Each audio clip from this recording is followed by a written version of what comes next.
Hey, Rifters, welcome to the show. Subscribe, rate, review. We got a great guest today. I will be a lone wolf today. Um, you've seen him in Moneyball, you've seen him in Homicide, Spider-Man 2, you've seen him in a bunch of stuff.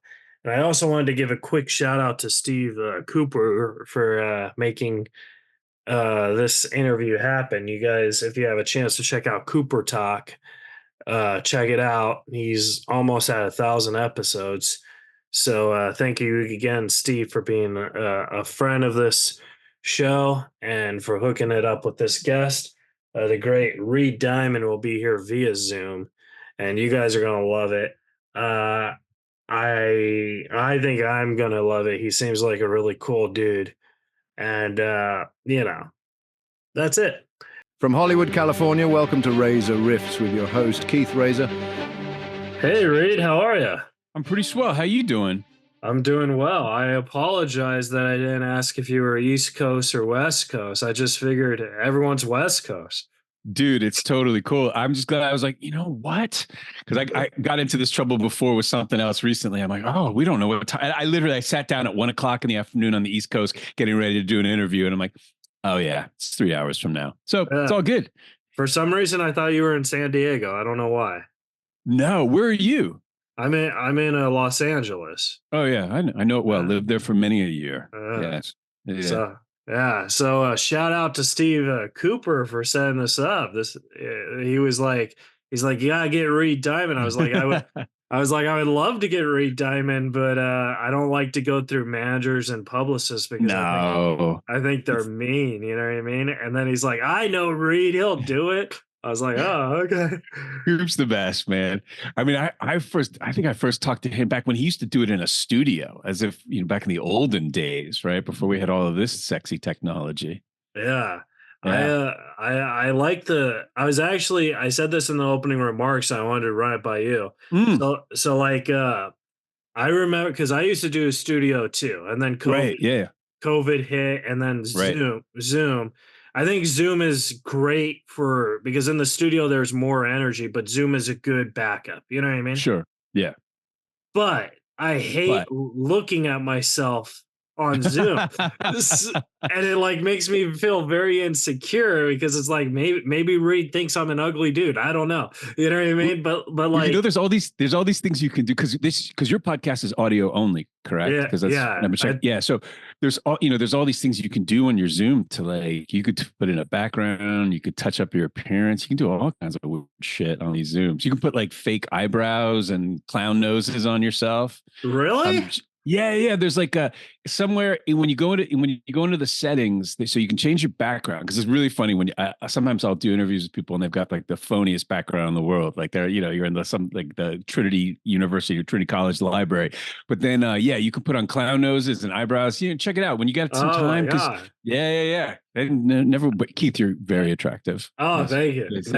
Next time I'll interview you as like a panda or something. I don't know. Heck yeah, dude. That's what I'm talking about. Yeah, heck yeah. Do a panda. That's brilliant. Oh, man. Well, hey, before we start, I wanted to say thank you so much for doing the movie 3 Days. I know that was like a little TV movie, but I thought it was great. Yeah.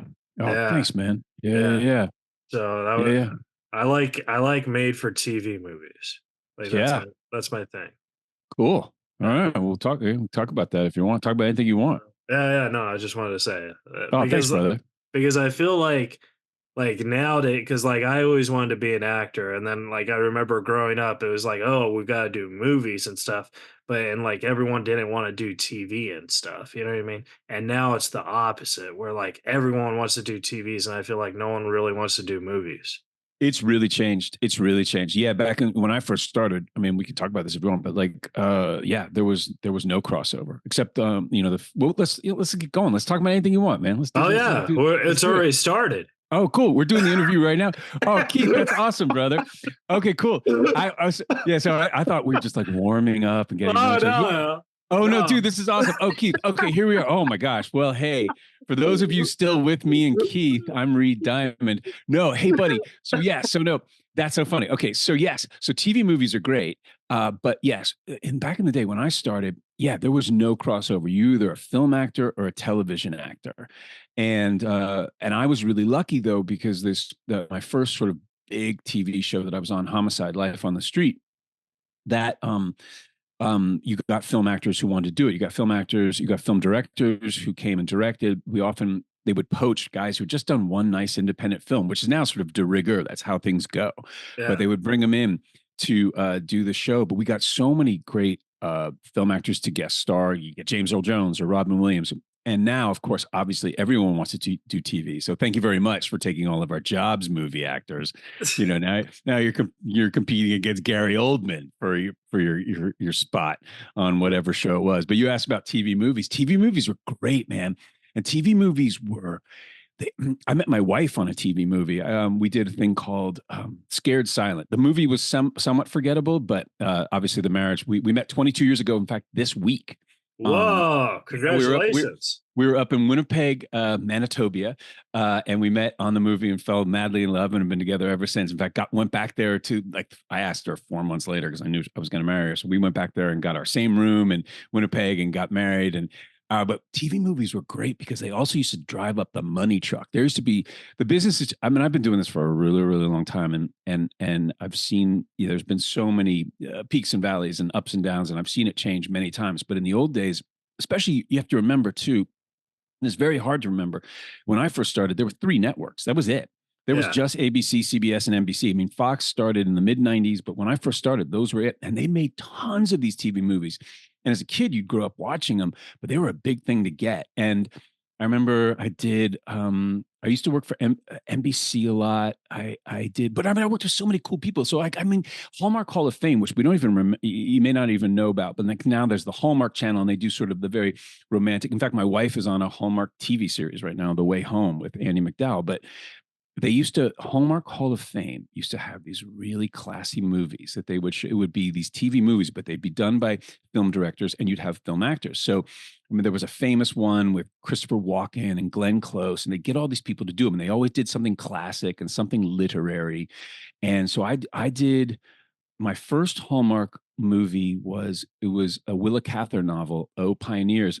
And I got to work with Jessica Lange, right? Yeah. So Jessica Lange and David Strathairn, and they go, and it was like doing a movie. They had bigger budgets, and you would go off on location and shoot them, and so that was really exciting. And then they'd also do like the really cool cheesy TV movies. I got to work with all of there would be some hot young. It was usually built around a woman. Like I did one with Tori Spelling, and I did one with another young woman who was on some hot TV show at the time, and they would make these 2-hour movies, and they were great. And you'd go off to some exotic locale, whether it be Nashville, Tennessee, or wherever it was, or you'd shoot them in LA. And but they were really fun, and there was a lot of cash too. So it was sometimes you could do one of those and you could make your nut for the year. So they were fun. But I was always excited to do those TV movies because I remember, circling the TV Guide when it came out on, you get your weekly TV Guide. Do you remember? Do you know what a TV Guide is? Yeah, okay. yeah. I don't know how old you are. I don't even know if they still exist. I'm 33, but yeah, I remember. Yeah. So it was great. So you could plan, and there were so many cool TV movies. I loved all those things from like the 80s and the 70s growing up watching them. But yeah. And now it's a very different world because,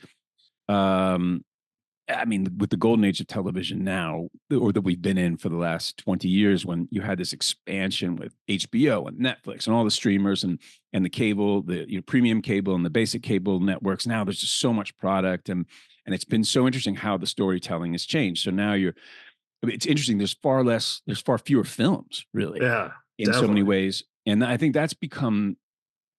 I feel like people are hankering more for movies again. I mean, Netflix has started making them. Some of these guys are making movies again because not everything requires 4 seasons and 10 episodes a season to tell the story. Sometimes you just want to tell a story in 2 hours. Yeah. In 2 hours. Yeah. Because I've seen some amazing movies this year. I tried to watch everything that was nominated, and there were just so many cool films. Anatomy of a Fall is now like it's sort of my touchstone. It's the movie. It re-inspired me to be a better actor. Did you watch Oppenheimer?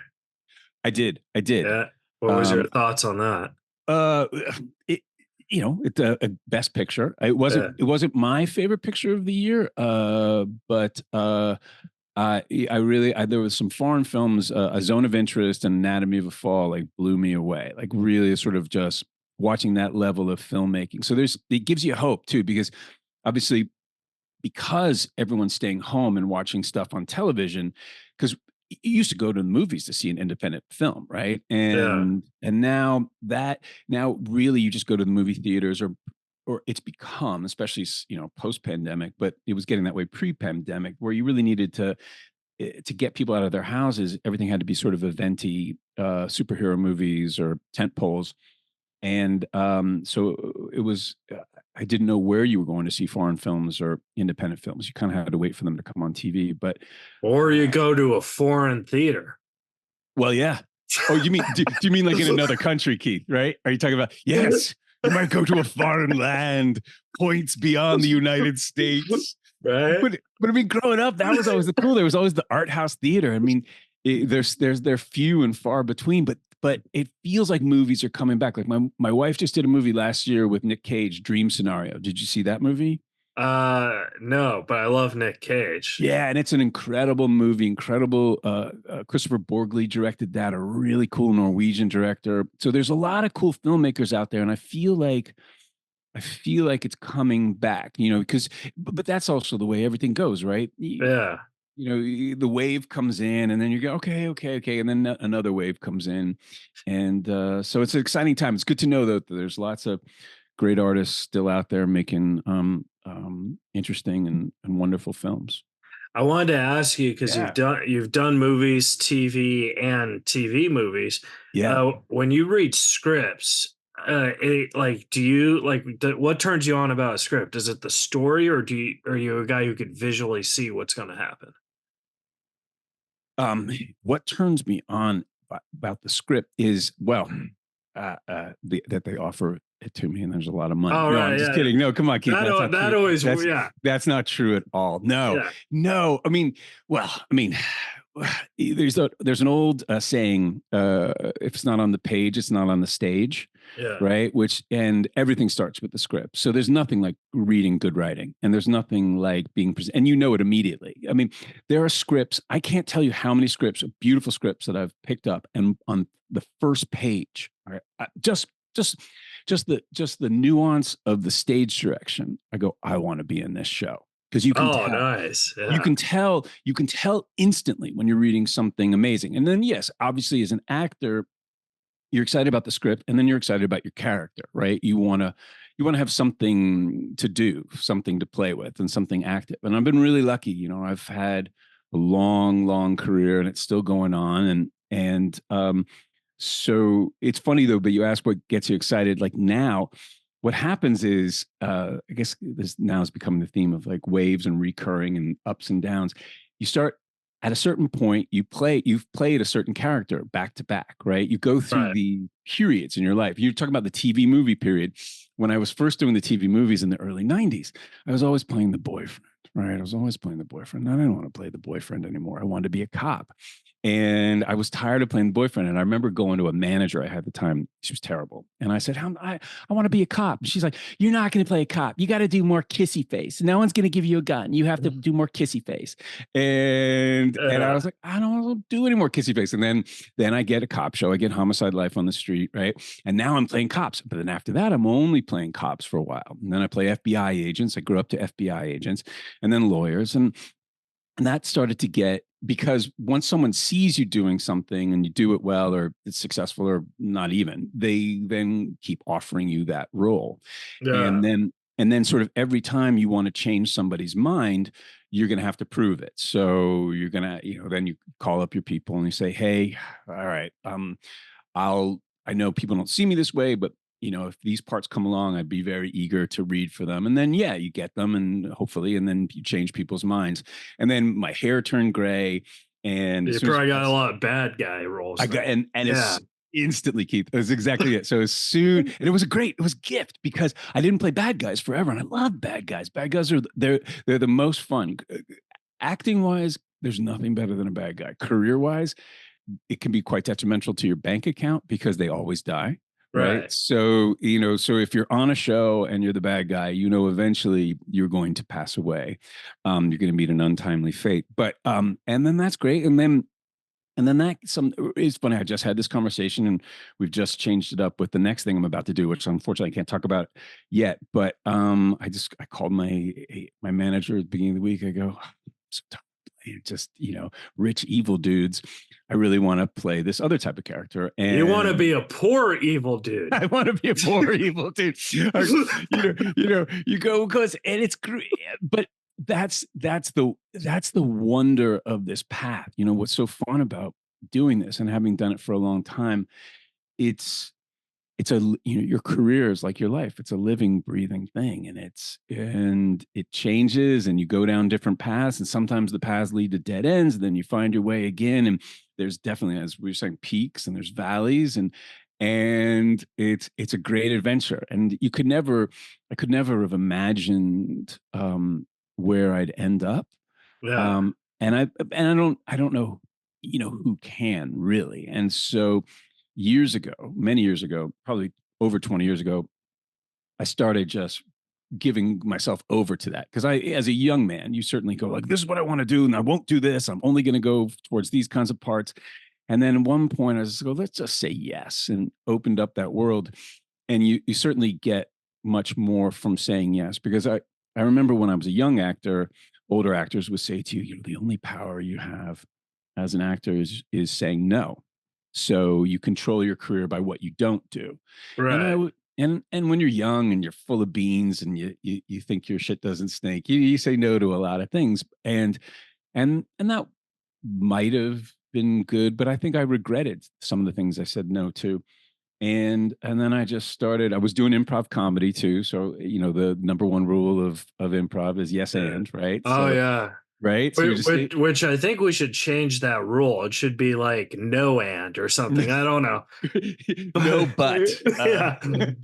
But deny. but I know what you're saying, like on that, because like Right. I don't know, 6 or 7 years ago, when my career was hot, I wrote a pilot to try Right. and it never Right. got picked up. And Right. the thing is, I have autism. I'm on the, I have Sure. Asperger's. Right. So that's what the pilot was about. And they're like, well, you got to write a girl for you to fall in love with. And I was like, well, that's not really true because, not Right. like I'm okay with the ladies, but I don't know if I could ever fall in love with anyone because I care so much about myself. You know what I Right. mean? So I was like, I don't that I'm all about the jokes. I don't want to fall in love with a girl on a TV show. You know what I mean? Yeah. Yeah. Yeah. And So that's a really, well, see, now that would have been the interesting script, right? You yeah. got somebody in your life you need to fall in love with somebody and you're having that conversation. That's really interesting. I'd like to see that show. Yeah, it's like I just want to fall in love with the stripper, give her my money, and then go to the next stripper. I don't know. Yeah. Okay. No, this is great. So yeah. you sold this pilot, you said, right? But did you No, make it? I didn't sell it. We were pitching it, but Oh, those were the notes that they were saying, like, and I was just like, that's not the type of humor I want because oh, the point was about showing the bright sides of autism, and I don't have much dating experience to right. show that. Yeah. So I couldn't write that. Does that make Right. sense?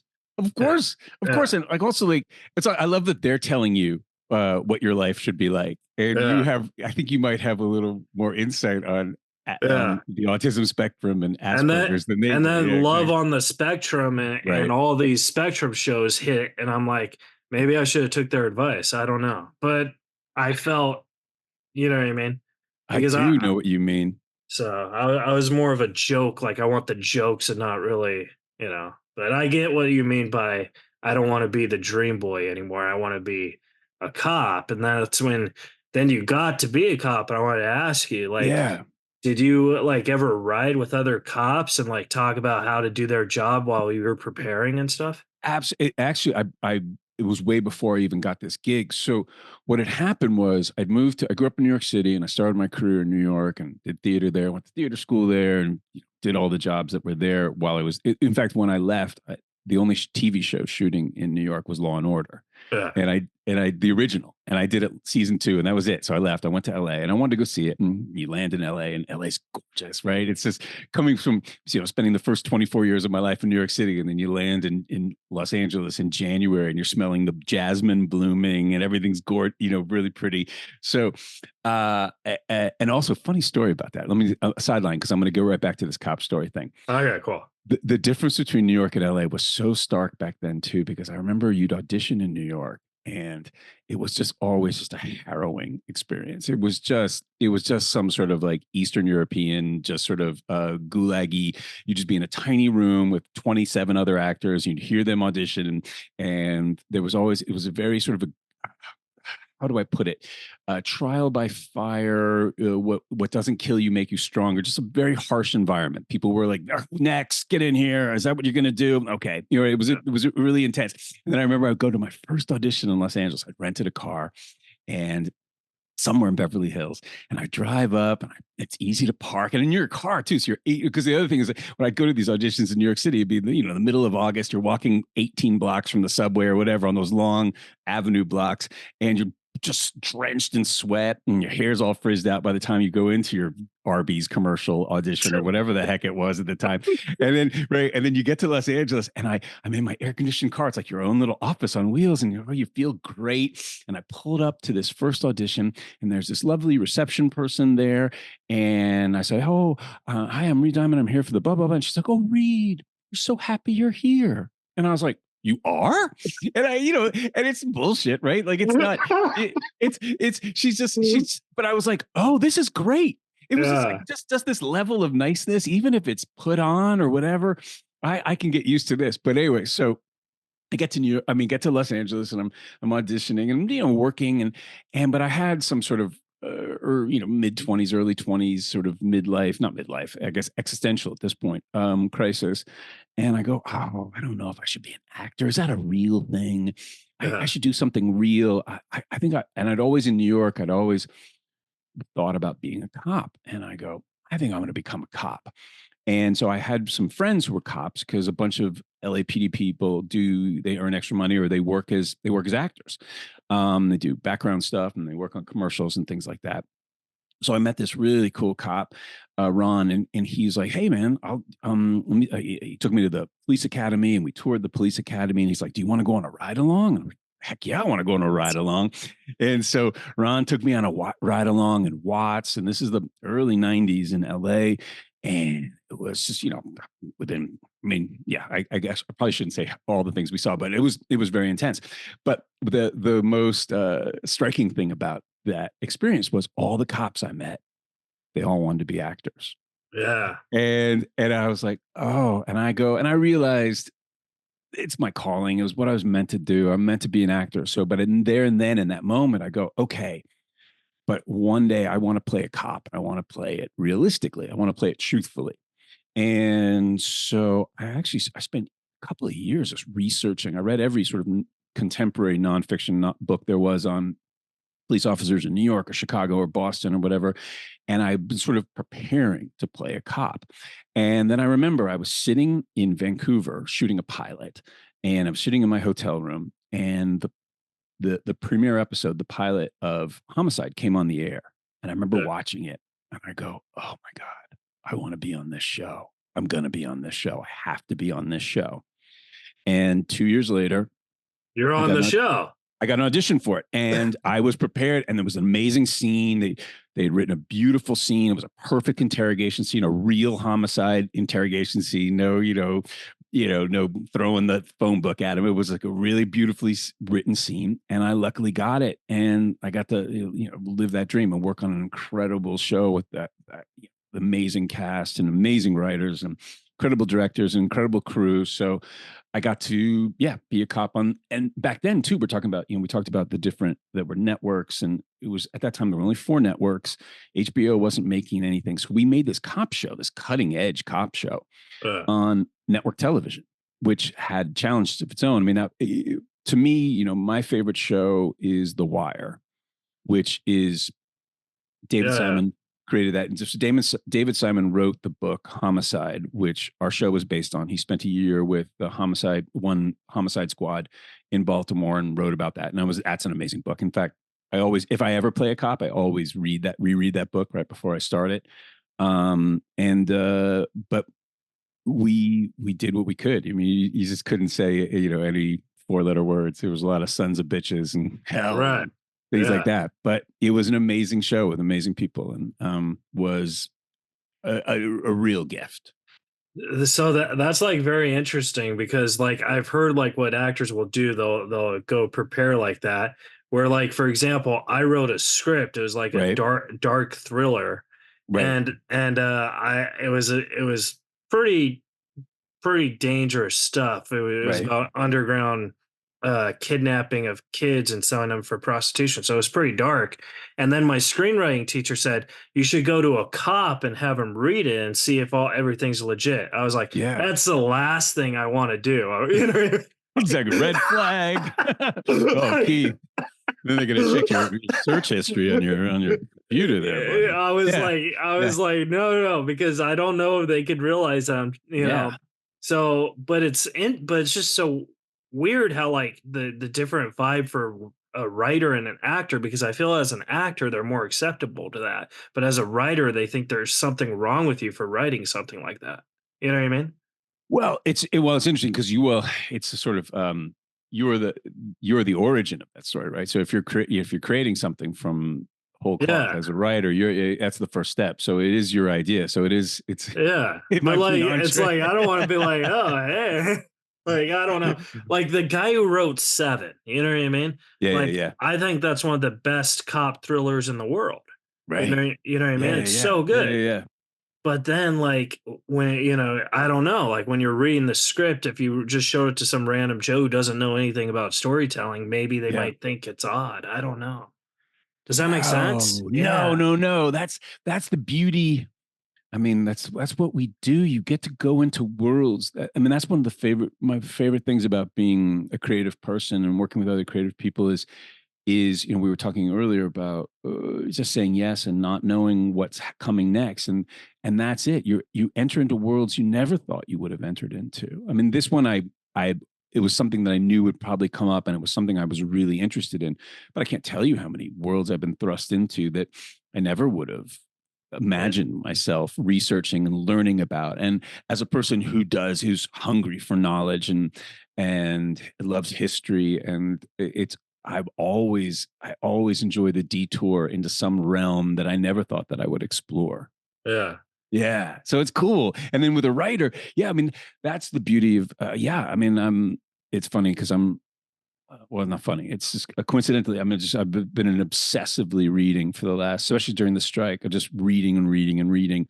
I've always loved to read, but I'm reading more and just falling in love with authors that I always loved and discovering new authors. But that's such a cool thing when you are, when you're creating it. I mean, a writer who is fascinated by something and then researches it, and because I enjoy a lot of historical fiction, right? And so those guys are just immersing themselves in the world and bringing ancient Rome to life. Or I just read this great book last year on the regicides, to the two of the people who signed Charles I's death warrant and fled to the New World, and they're being pursued there, and like great way to. I would love to just be there with all my tomes, putting together the story, and so I can make a realistic. But I benefit as an actor. I let the writer do all that hard work, and then I get to show up and just play pretend. So we all have our parts. I wanted to ask you on Homicide. Did you ever confuse Daniel Baldwin for Alec Baldwin, or is it just me? Well, so I didn't replace him on the show, but there were a few actors left, and I came on the next season. So I only saw him in passing. So I could have sworn I saw you on a couple episodes with him. Did he do like a guest star maybe? I'm trying to think if he came back. The only time I think we would have coincided is perhaps on the movie, because everyone came back for the movie after the show was over. Maybe that's might have been the movie. Yeah. I would see him on set because he would visit, because he was dating or married to I don't want to get this wrong, one of the cast members who's still on the show. But no, I didn't confuse them. I can easily identify all the Baldwin brothers as very separate entities, whether it's Stephen, William, Daniel, or Alec. So Oh, I feel really like I feel like my Baldwin game is strong. oh man, Yeah. I wish I had your Baldwin game 7 years ago. I did Yeah, it. man. Oh, did you? Oh, did you screw up? I screwed up. Oh, what'd you do? Tell me. Tell me what happened, man. So he went to my stand-up show. Daniel or Alec? Daniel. Dan. Oh yeah, Daniel. I only know Alec, right? Right. Oh dear. Oh, Keith. Oh, So buddy. I'm selling merch after the show, Right. right? And he Right. comes Right. up to me. He's like, "Hey, you were the funniest comedian I've ever seen." I was like, "Oh, thanks."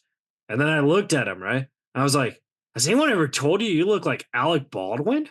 And he's like, "Oh no, I'm Daniel, and my last name is Baldwin." I was like, "Oh, has anyone ever told me you look like Alec Baldwin?" And it's just so weird that your last name's Baldwin. And it was just so awkward and stuff. But like he just started laughing and he bought like all my merch and Yeah, stuff. yeah, He because was Keith, you're see, your feeling about this story is wrong. It's genius. So he thinks you're still doing a bit, like because that's hilarious. That you're like, yeah. isn't that weird? It feels like a Norm Macdonald bit. Isn't that weird that your Yeah. last name's Baldwin and you look like Alec Baldwin? You're like, it just that's genius, Keith. That's why Yeah. yeah, of course. I toured with Norm for 9 years, so I do have a lot. I have a Oh, lot of God. Norm in me. Yeah, But that's a yeah, lot of Norm, man. but I was just like, Dude, yeah. I love And that story. then I Googled him, right? Right, And it turned right. out he was Alec Baldwin's brother. And I was He like, sure is, yeah. and I felt like Yeah. like an idiot. I don't know. No, what I mean, obviously that's been one of his crosses to bear because he's, there's a hierarchy of Baldwins Yeah. and I think it's interchangeable at times. Sometimes one's ahead and one's behind. Alec is always going to be on top, and I think that's yeah, he's Yeah. I think that went well. It sounds like a really good interaction with Yeah. Daniel.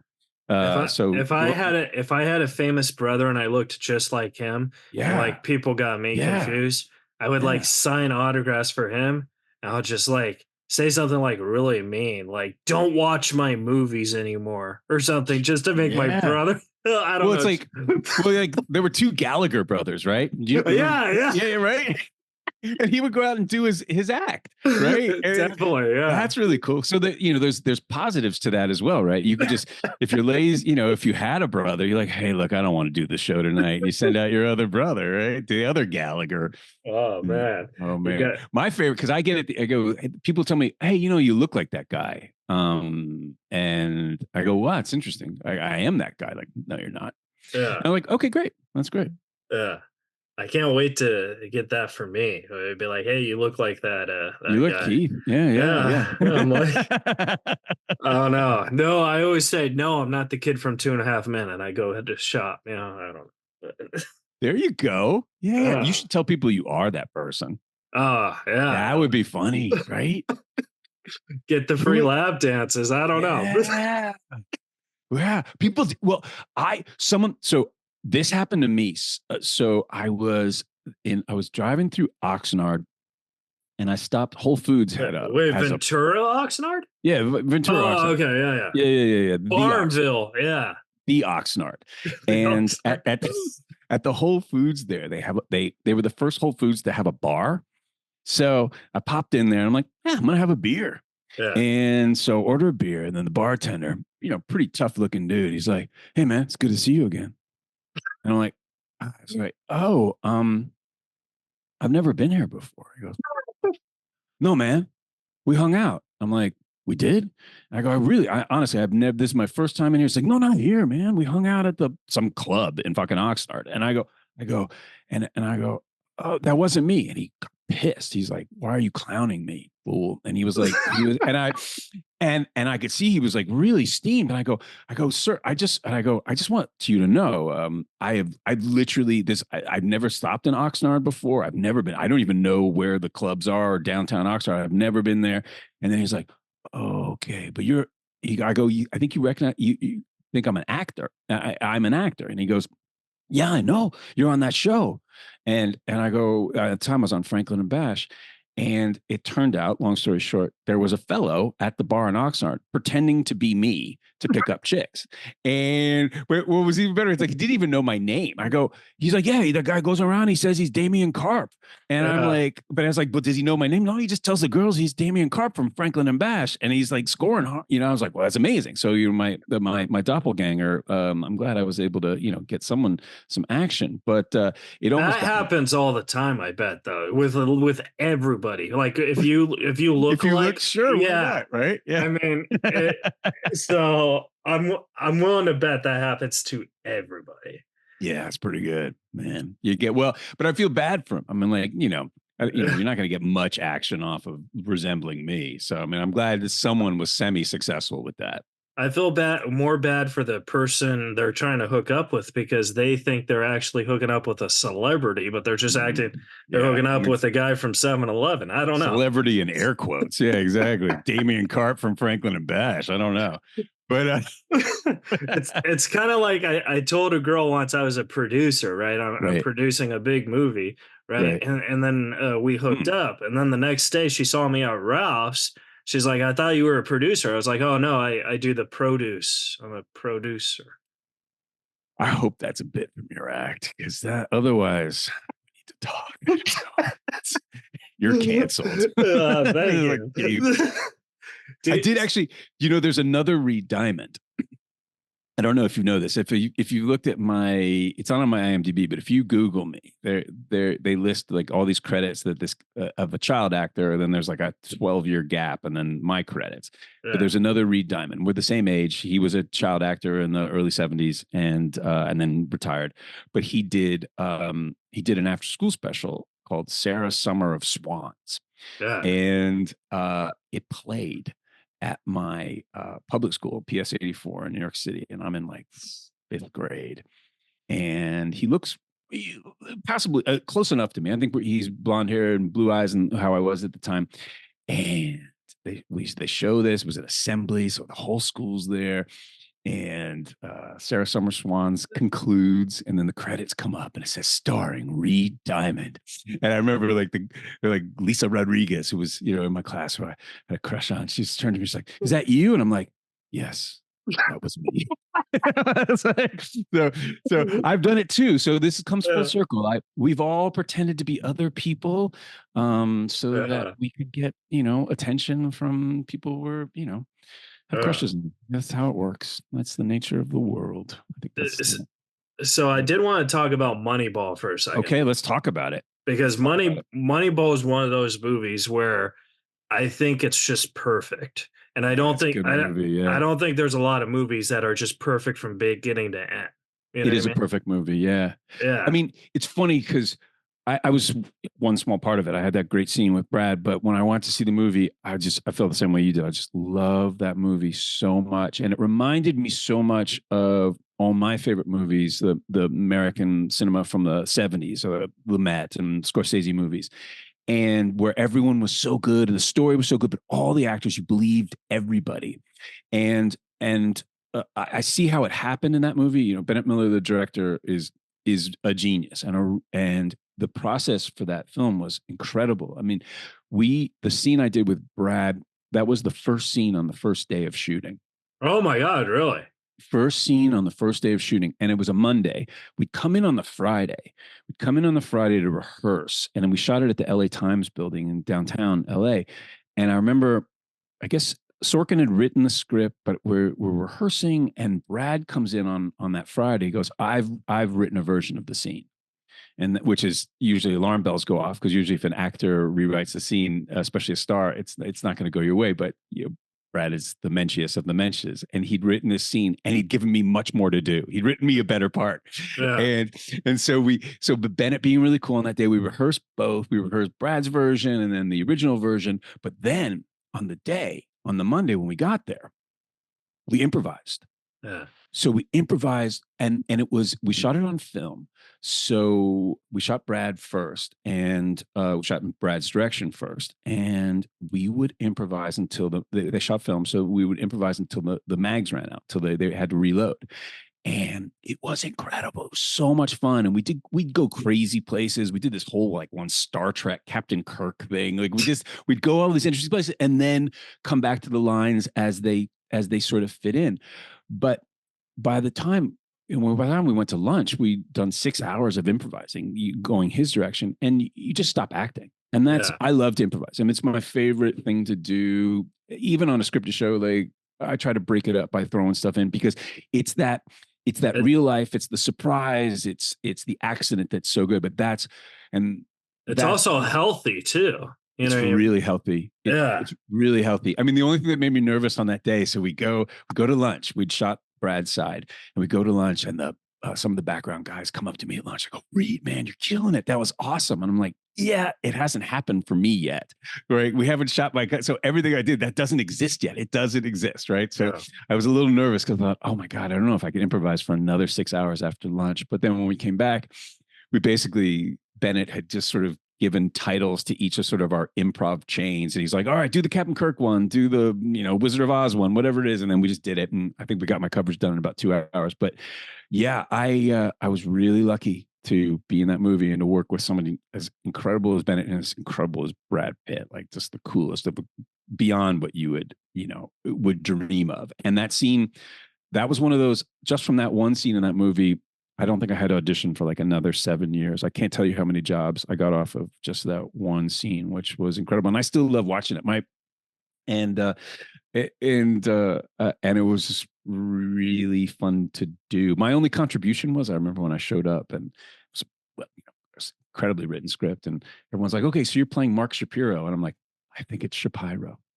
Because I'm one of those nerdy actors who looks up everything. And right. And they were like, really? I'm like, oh, I can contribute to the creative process. So yeah. But there you go. Yeah. Thanks, man. Moneyball. But everyone was so good. And you had real actors and you had real sports people. And I couldn't tell who was who when I watched it. And I think that's why it was partly good, because it was, because most sports people who act, they're not that good. You know what I mean? Like, but I don't know. The environment had to be where, I mean, obviously I wish I'd been there on those other days, but I think it just created such a loose, and you've done it so many times that everyone just felt real and grounded. And for me, aesthetically, we started talking about Anatomy of a Fall earlier, like when I didn't think we were being recorded, but that's my aesthetic. I love to see no acting and reality and just unusual and unexpected scenes. And so, yeah, Moneyball is that's a great movie. And I was very, very lucky to be a small part of it. Yeah. I mean, I don't know if you get, like, if that's one of those questions, because I think when people ask questions like, oh, what's it like to work so-and-so? I think it's with so-and-so, I think it's kind of hacky, or it's kind of like it's not really a real question, because everyone has a different experience. You know what I mean? That's a great point. Yeah, because it's the chemistry between the two of you, or even chemistry might not even be the right word. It's your interpersonal skills and how you occur and how you guys collide. Because I can't tell you how many times I've gone on a job where someone's like, "Oh God, you're working with so and so. They're a nightmare," and then I'm going, "Wow, we had a great time." Because I can hit it off with pretty much anyone, but I've had infinitely more good experiences than bad experiences. So I've worked with a few of my heroes, and it's pretty much always worked out positively. Same with here. Good. Yeah, I don't think I've met one hero that was a jerk. I've met people who I didn't really look up to who were jerks, right? But not like someone who I actually admired. Like, yeah, that's good. Like, my favorite actor of all time is Jake Weber, who's like, not a lot of people know who he is. I went to Juilliard with Jake. I know Jake. Oh, you know I went Jake. to school with Jake. Yeah. Oh, yeah. That's hilarious. Jake's the best. That's hilarious. Yeah. And I remember when I interviewed him, because he did this movie called Dawn of the Dead, which was like a remake, and he was he was like the star of it. He was the hero Jake, of it. Yeah. And it was like, it was like going to be like a movie star movie for him forever. And then it just never happened. And I remember I interviewed him, and he just said, I don't want to be a movie star. I just want to be Jake Weber. Mm-hmm. You know what I mean? And that really is like kind of how I feel every actor should be, where it's like you just want to be yourself. And 100%. regardless Yeah. if the path goes to movie stardom or not, as long as you're yourself, that's the path. Yeah. Well, Yeah. I mean, that cat's had such an interesting tale, right? Like, his dad was a photographer and he's there while the Stones are recording. Uh, what's the, Yeah. Hey, not Exile on Main Street, right? And they're down in the south of France in the chateau, and he's just a little toddler or young kid just crawling around while that's all happening. So yeah, he's a great actor. And yeah, he yeah. was a year ahead of me when I got to Juilliard. And yeah, he gave me a lot of good advice because I had a lot of questions for him. And yeah, really good Yeah. actor. I always love him in anything. Yeah, Yeah. Yeah. He's the best. But that's like, cool. so like, that's why I was like thinking, I don't like those questions where like, oh, how do you work with someone? Because I feel like I said, it's different Yeah. and it's just in the path. Because also the truth is we all could be jerks. You know what I mean? You could be the nicest person in the world, but you have a moment where you're just having a bad day or whatever. Oh, sure, You know what I sure. mean? Yeah, I mean, well, that's it. I mean, I think the most challenging part about this career, working in as an actor or whatever, is keeping your shit together. Yeah. And it's the acting part's easy. Keeping your ego and your energy, all those things, keeping that in check. That's the most important thing. But it's interesting because it's but conversely, the nightmare people, those are the best stories. It's the Oh, worst really? work. Yeah. It's yeah, because it's the worst working experience, and you just want it to end. But or sometimes you don't, because it can be quite entertaining as long as you're not being fully abused. But it is those are the best stories at the bar afterwards, because how great a person was stories, those aren't as interesting. And I've worked some real nightmares, and it's been great. But one thing I learned, but to your point, the one thing I've learned is people who are total assholes, psychotic, self-involved, uh, horrible people, they can pretend to be nice, but who you really are always comes comes forward at some point, and the true you always comes out. So I once worked on a show where I think majority of the I was a young actor, and the majority of the people on it were assholes. They were awful. Yeah. But they were getting so much attention, and it was working out for them. And I was just this young, eager, like, we're all in this together. Because that's still my attitude in my mid-50s. I'm like, we're all in this together. Let's make the best show. But I was like, so with all those people, I'm like, these guys are all a bunch of jerks, but like no one's calling them out on it. And they're getting a lot of extra attention. And I'm just getting the short end of the stick being the nice guy. So I was like, I'm going to try to be a jerk. And so I Yeah. tried, but you can't, because like I'm just no good at it. Like you could try it, but they're professionals at it. And you are who you are. And that's also the key. What you said about Jake, like, I just want to be Jake Weber. That's really good.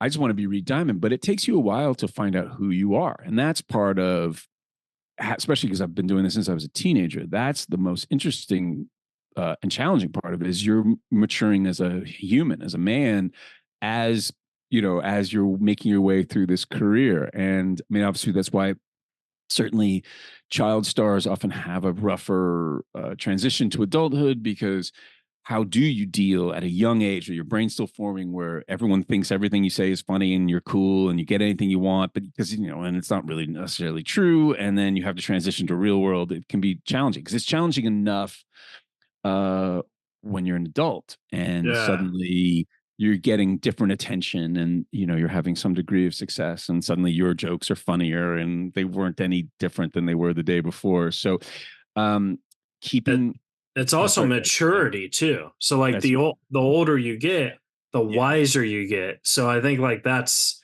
why too. Yeah. hopefully, but that's Unless you're a comic like me. But no, because you want to stay young, right? You got to. yeah. I mean, it was funny. I just worked with a huge hero of mine. I just worked with Keith Carradine on we were both on Law and Order Organized Crime last month, and he and I were just sitting in the van on the way back to our trailers and just going, isn't this great that we get to do this? Like we get to be, he's like, you never have to grow up. And I was like, yeah, man, we're just playing a kid's game. And I mean, I love it.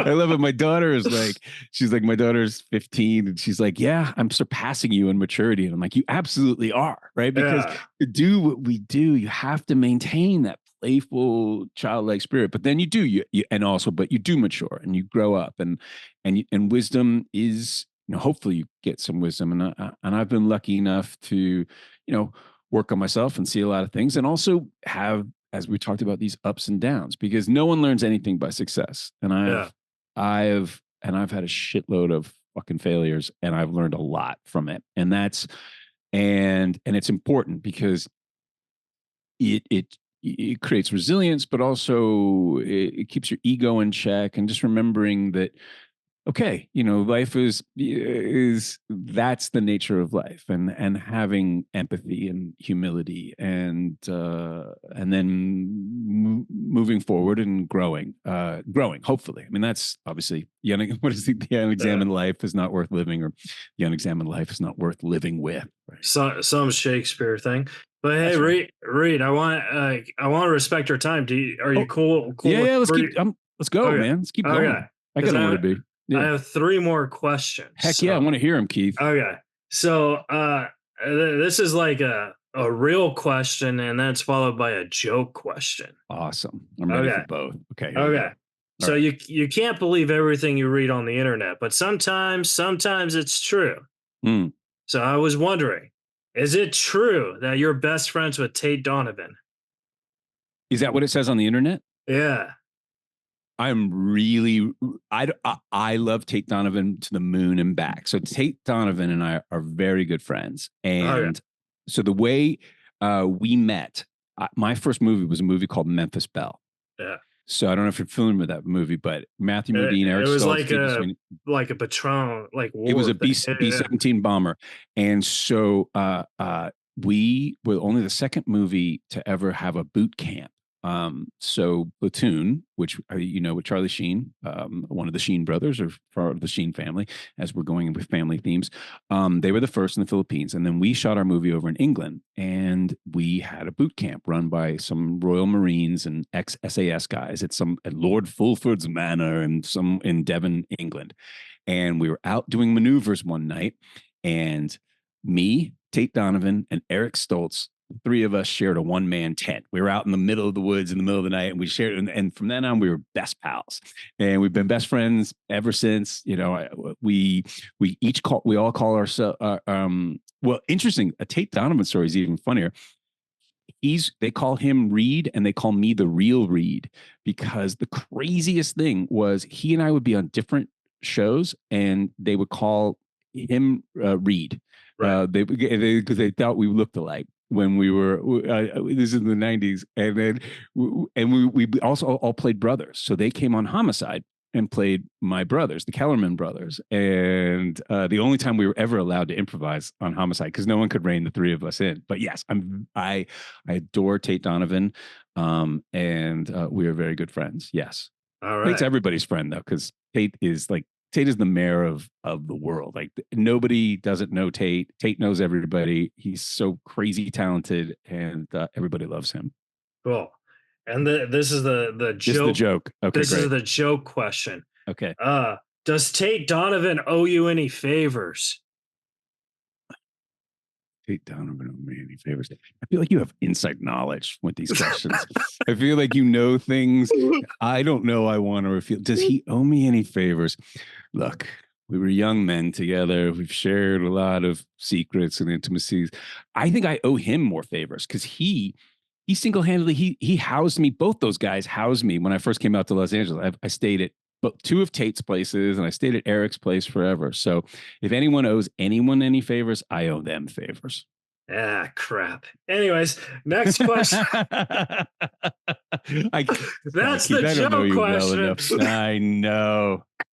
All right. And then the last question I have for you is, Reed, if you could go into a time machine, and talk to a younger version of yourself, and tell yourself what you know now, what would you tell yourself? And it could be from yesterday, it could be from Yeah, when you were a kid. Just what was I would the say understand the miracle of compound interest. yeah. Yes, I would have put money in your savings account and just enjoy that 2% or 5% over 30 years. Yes, that's because that's what I'm going to tell my child. And buy a starter home. Yeah. Get in when you have the cash, because when you get to a certain age, you can't just move into a fixer upper. You're going to need a bigger house. No, that's the joke answer. But even though it's horribly true, go to law school, get a business degree. Those are things tell my younger self. I mean, the truth, if we're going to be, I don't know if there's room for sincerity here, but No, yeah, that the, it's a sincerity question. So the yes. sincere thing would be, um, don't be so hard on yourself. Yeah. Because here's the thing, man. It's like you beat the shit out of yourself as you come along. Because you don't think as you're going on this path, to go with what we've been saying, you think you're only supposed to have these successes and you're supposed to know something before you know it. And look, like I say, I've never learned anything from success. I've only learned from fucking up, having a failure or whatever, what I perceive as a failure. But that's the nature of life. And you just pick yourself up and you move on. But I mean, because I can tell you, I can wake up in the middle of the night in a cold sweat going, oh, I know how to do that scene in a play I did 30 years ago, right? Now I got it. Like, I want to fix it. That's the nature of it. And so I would say spend less time. This is what I say to any young person: spend less time beating yourself up. More so, you're supposed to just fail quickly, move on, and it's all gravy, man. It's like life is great, and you can't plan it. Life is what happens while you're making other plans, and get on for the ride. And yeah, maybe just put a little money in that savings account. It's kind of like that old saying where everyone says they want to succeed, but if you ask them really, people should really want to fail. That's exactly right. That's You know what exactly I mean? right. Yeah. You said it much more articulately than I did, but that's exactly right, Yeah. All right. dude. Here's what I Yeah, would do is yeah. I would say Keith, when the Falcons play the Patriots in the Super Bowl, put all your money on the Patriots. Yeah. Just Yes. trust me.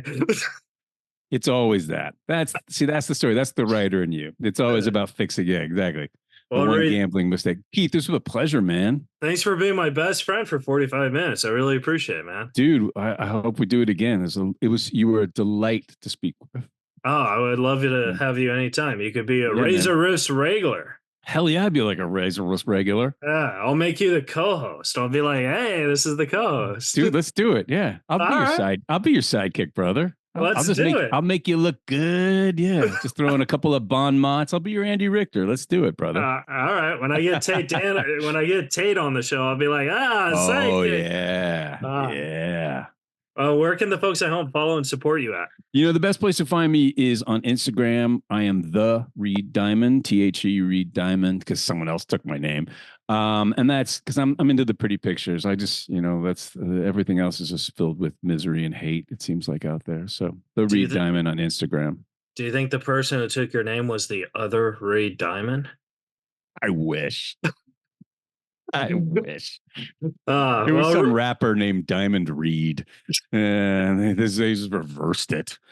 Ugh, I think if Neil Diamond was a rapper, that'd be his rap name, Diamond Reed.